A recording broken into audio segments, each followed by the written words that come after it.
Hello everyone, this is the video number 7 of physics revision of chapter number 3. In previous video number 6, we have seen the meter bridge and numericals based on meter bridge. In this video, we will see one important topic of chapter number 3, that is the potentiometer.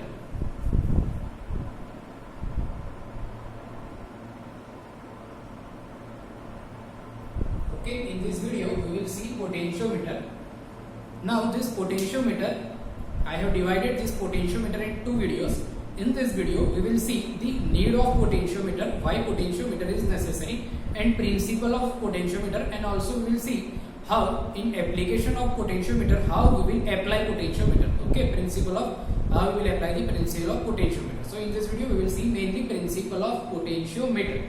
Now in this topic, many students have difficulties. Okay, they don't properly understand the topic. So listen carefully me and watch this video carefully. You will understand the topic of potentiometer clearly. So see, first of all, what is the need of potentiometer? Why we need potentiometer? So suppose we want to measure the EMF of cell. Okay, suppose we want to measure the EMF of one cell. So there is one cell with some internal resistance. This is one cell whose EMF is epsilon and its internal resistance is R, and we want to measure the EMF and we want to measure the EMF, and to measure the EMF we are using voltmeter. Okay, we are using voltmeter. This is the voltmeter. There are two devices, voltmeter and ammeter. Voltmeter and ammeter. Voltmeter is used to measure the voltage and ammeter is used to measure the current. You will study in detail chapter number 4 about ammeter and voltmeter. Okay, so suppose this is voltmeter, and by the use of voltmeter we are measuring the EMF of this cell. Okay, now this voltmeter has some resistance. So from this battery some current will flow. Okay, and if from this battery current is flowing, then across the two ends of battery, suppose these are two ends of battery, that is A and B, then across the two ends of battery, the potential difference will be its terminal voltage, not its EMF. Okay, so there will be potential difference V across the AB, and V is equals to actually epsilon minus IR. So I am saying that if we are using voltmeter to measure the EMF of battery, then we can only measure the terminal voltage of this battery. We can't measure the EMF. Okay, because in the two ends of battery, if current is flowing, then from at the two ends of battery there will be potential difference terminal voltage. So we can only measure the terminal voltage. But what is the problem? We want to measure the EMF. Okay, so see, EMF epsilon is equals to V plus IR. Now, when we can measure EMF of battery, when we can measure EMF of battery, when epsilon is equals to V. See, when epsilon is equals to V, we can measure the EMF of battery. Now, when epsilon is equals to V, when this term will be 0. Okay, when this term will be 0. So, to apply this condition or to reach this condition, we have two options. First option, whether take current is 0 or take internal resistance of battery is 0. But say me, if internal resistance of battery will be 0, no, it is not possible. This R internal resistance is 0, that is not possible. So we can't use this condition. Okay, now second condition, current is equals to 0. Now when current will be 0, when this voltmeter has no resistance, R is equals to 0, then current will be 0. But here this voltmeter has actually 5 kilo ohm, about 5 kilo ohm to 6 kilo ohm resistance. So current will again not 0. So by this arrangement, we can only measure the terminal voltage of battery. We can't measure the EMF of battery. Remember this. This is need of potentiometer. Okay, by using the voltmeter we can only measure the potential.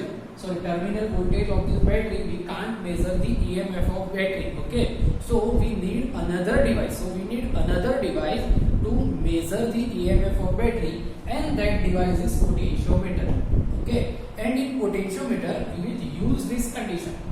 We will use this condition I is equals to 0, and when current will not flow from this battery. Okay, when current is 0 from this battery, that is called the open circuit condition. That is called the open circuit condition. See, if this battery is connected and it is open, it is not getting close. Suppose this is the switch and this is one resistance. Okay, if this switch is open, that means current will not flow, and this condition is called open circuit condition. And this condition is called open circuit condition. So what we will do, we will take some arrangement. We will do some arrangement so that this battery, this cell will be in open circuit condition. Then and then we can measure the EMF. Okay, so now how that will happen, we will see that in principle of potentiometer. This was the need of potentiometer. Now we will see principle of potentiometer. See, in principle of potentiometer, first how potentiometer looks like. In potentiometer there is one battery which is used to operate the potentiometer. This battery's EMF is not to be measured. Okay, ये battery का EMF हमें major नहीं करना है. This battery is only to operate the potentiometer. There is also one resistance box. This resistance box has various resistance. Okay, 5 ohm, 10 ohm, 100 ohm, 1000 ohm, various resistance. We will apply only one resistance from this resistance box. So you can also consider this resistance box as resistance only. Then it is connected. This all arrangement is connected to potentiometer. This is the potentiometer. In potentiometer there is name meter. Okay, so again there is scale. This is scale of 1 meter, 100 centimeter. This is another scale of 1 meter. This is another scale of 1 meter. This is another scale of 1 meter. We can go on. Okay, but suppose we are taking until this, then this is the construction of potentiometer, and only this. Suppose this is point A and this is point B, then point A to B, this is called the potentiometer. Only this is the potentiometer. Point A to B is potentiometer. This is 1 meter, 2 meter, 3 meter and 4 meter. This potentiometer is of 4 meter. Okay, this potentiometer's total length is 4 meter. Again, this arrangement will be made of metal. Okay, whose material is such a way that its temperature will be increased, but its resistance will not increase. Okay, so this is the construction of potentiometer. Now, what is the principle of potentiometer? So see, if this potentiometer is connected with this battery in resistance box, then there will be some current flowing from this potentiometer. Okay, so first we will find out that current flowing from potentiometer I is equals to, we can say that I is equals to, according to Ohm's law, V upon R means potential difference upon R. Here potential difference is only epsilon. Okay, and the resistance is R small r plus. Suppose resistance box resistance is capital R, then capital. And we have to also add the resistance of this potentiometer A. Now, how will we find the resistance of this potentiometer? Suppose rho is the resistance of potentiometer per unit length. Resistance of potentiometer per unit length.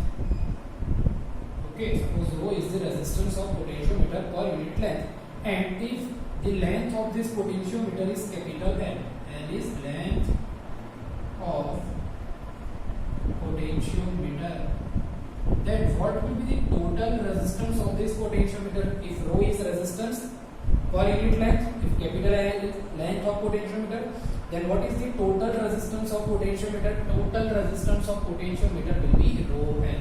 Okay, so this is the total resistance, total potential, and this is the current flowing from this circuit. Okay, I is equals to V upon R. In R there is total resistance. Now suppose we want to find out potential difference on this potentiometer at any 2 points. Okay, now suppose we want to find out potential difference on any 2 points on this potentiometer. So we are taking 2 points, points A here and point C here. Length of AC is L. Length of AC is suppose L, and we want to find out the potential difference across AC.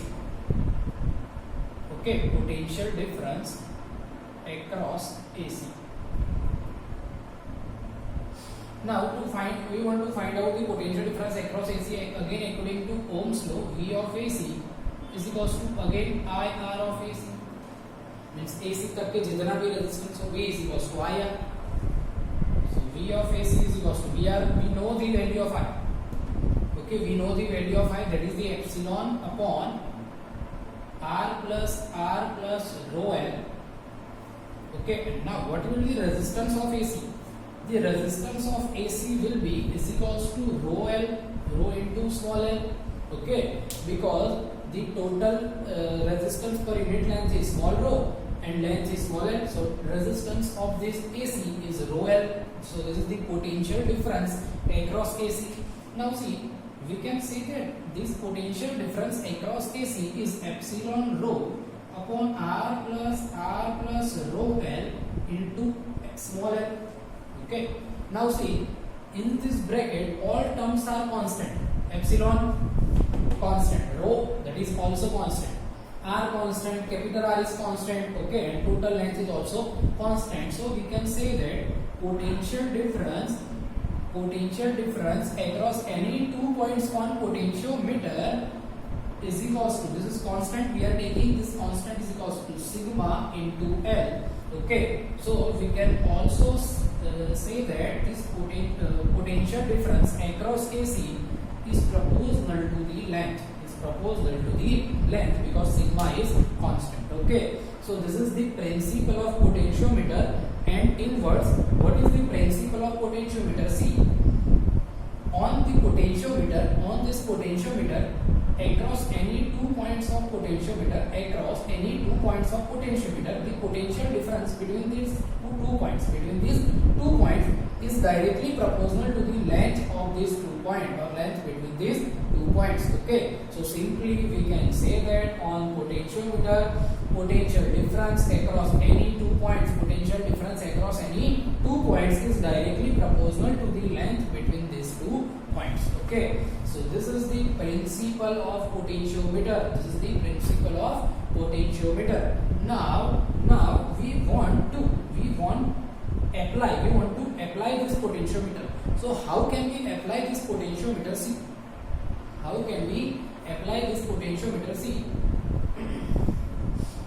now we want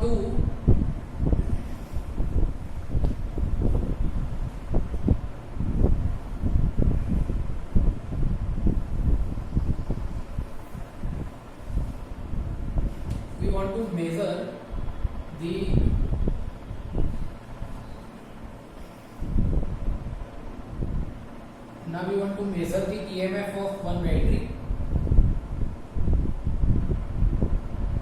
Okay, we want to measure the EMF of this battery. That has also some resistance, internal resistance R.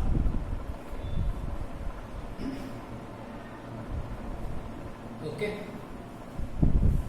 Now, suppose it is also connected with galvanometer, and this galvanometer is connected with jockey.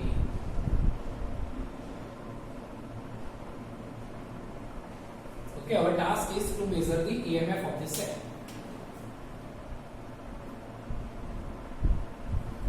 To measure the EMF of this cell, we have connected this cell with potentiometer at point A. This cell is connected to galvanometer and galvanometer is connected to jockey. Now on this cell, switch on this cell. So current will flow. Now remember that condition that we have seen first. When we can measure the EMF of cell when the current flow from the cell will be zero, because when current is equals to zero, then we can say that epsilon is equals to V. Okay, then here we have to do something by that this from this battery the current will be zero. Okay, so what we are doing, this current I is flowing here.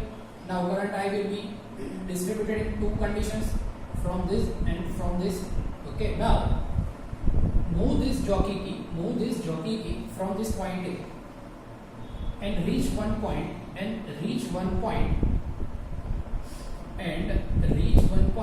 at which this galvanometer showing deflection 0. Okay, suppose point N is null point. So at point N, Ig is 0. That means the current flowing from galvanometer is 0. If current flowing from galvanometer is 0, then we can say that current flowing from battery is also 0. Okay, so move this jockey key from point A on potentiometer so that we get the null point, and we are getting the null point N here. So we can say that in this condition at point N, the current flowing from galvanometer is 0 and current flowing from battery is also 0. Okay, now find out the potential difference between point A and N. Find out the potential difference between A and N. That will be equals to sigma into L. Suppose this length is small l. Okay, so it will be sigma into L. In this sigma, then all terms are constant. All put the value of sigma, that is the epsilon into rho divided by small r plus capital R plus rho L. Okay, all terms are constant, that we already know, and find out the value of L on this scale, on this meter. Suppose this N is at 80 centimeter, then it is the 80 centimeter, 0.8. Okay, so we can find out the potential difference between point A and N, but this battery is in open condition, so this battery's EMF will be is equals to the potential difference between A and N. So this is how we can measure the EMF of battery. Okay, again see what we have done. Connect the battery with point A. Okay, battery with galvanometer with jockey. Now move the jockey key from the point A and get the null point. Null point is the point at which galvanometer shows the reading 0. If galvanometer shows the reading 0, then also current flowing from this battery will be 0. So that we can say that this battery is in open circuit condition. If battery is in open circuit condition, then its EMF will be is equals to terminal voltage. Now what will be the terminal voltage? That will be the potential difference between point A and N. Point A and N potential difference we can find out. Okay, so this is how we can find out the EMF of battery. Okay, now this potentiometer has two applications. One is to compare the EMF of two batteries. And second is to find out the internal resistance of battery. Okay, again two applications: to compare the EMF of two cells, two batteries, and also to find out the internal resistance of battery. This is one another use, that is to find out the EMF. This is how we can find out the EMF of battery. In next video we will see how we can compare the two cells EMF and how we can find out the internal resistance of battery. So this is potentiometer. Okay, thank you. I hope you have all